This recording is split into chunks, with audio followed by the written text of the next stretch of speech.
Hello, lovely humans. Jen Foxbot here. Guess what? New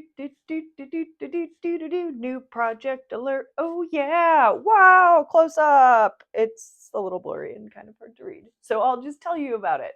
All right. So this is the AI display assistant, or ADA for short. T.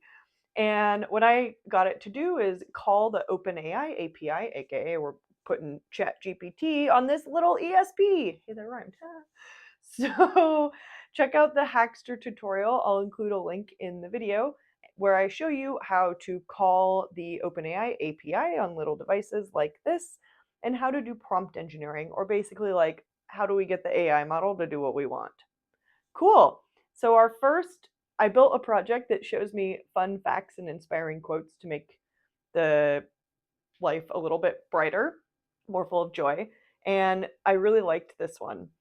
The human brain is capable of storing approximately 2.5 petabytes of information, which is the equivalent of about 3 million hours of video. Isn't that cool? So check out how to build the project, and you can change the prompt to fit whatever you want it to do to bring you a little bit more joy, fun, knowledge, inspiration to your life. All right, let me know if you have any questions. Happy making, friends. Bye.